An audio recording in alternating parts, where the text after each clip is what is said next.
the vegetables before their preparation to go into the tagine dish. This is a modern version of the tagine, using a metal dish that can be placed on the standard type of cooker top.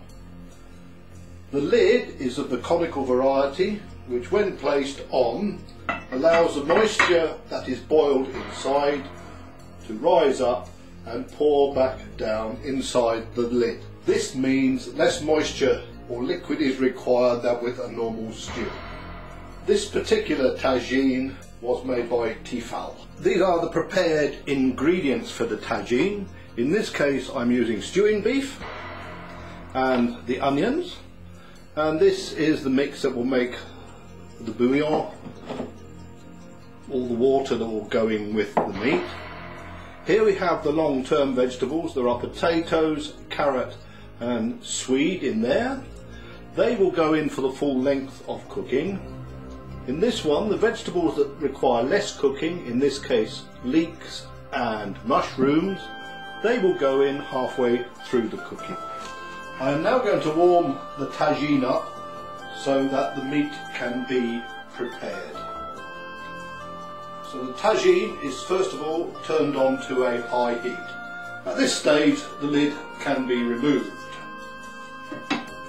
This pan is of the type that when the red blob in the middle becomes red, I'm told that it is hot enough.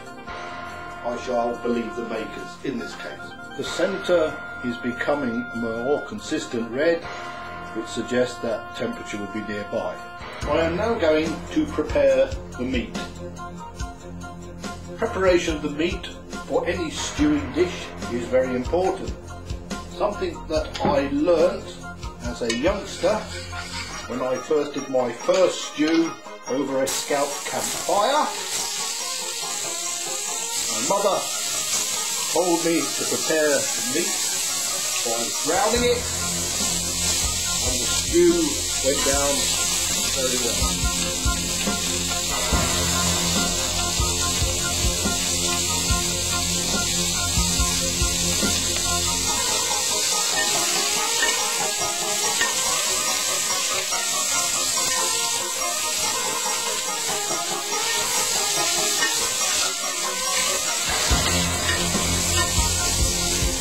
While the meat is being browned, the water is boiling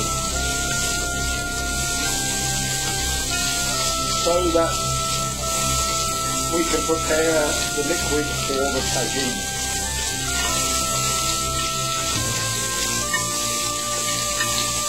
It is essential to get the meat nice and brown all over.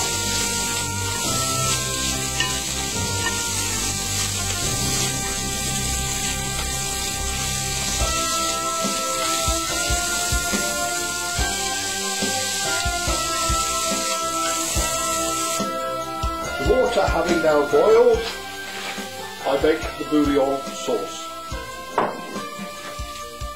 Approximately 75 to 100 millilitres of water is all that is needed for this dish.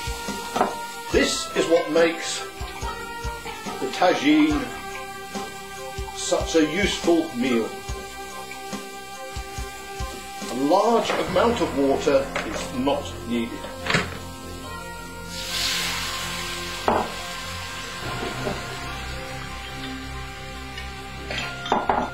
I will now add the vegetable.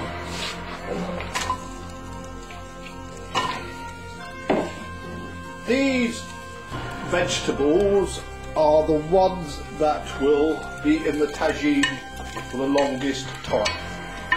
The small amount of liquid is very deceptive. You think there's not enough there. You're used to making stews where the water covers it. But be assured this works. The design of the tagine ensures that all the moisture works in the cooking process. I always like to make sure it is well and truly boiling before I let it back.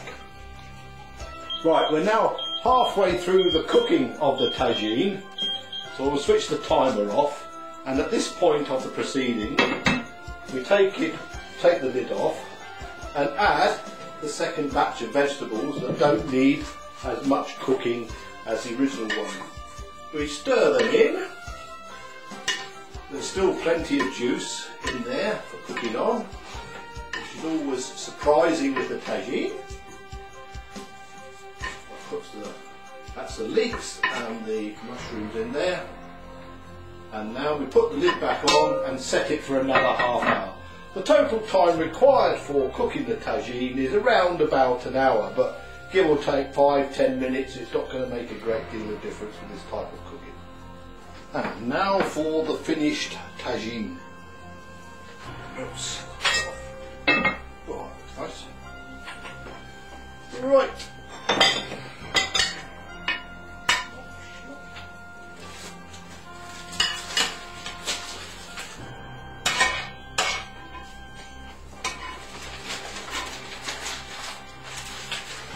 And here it is, our evening meal.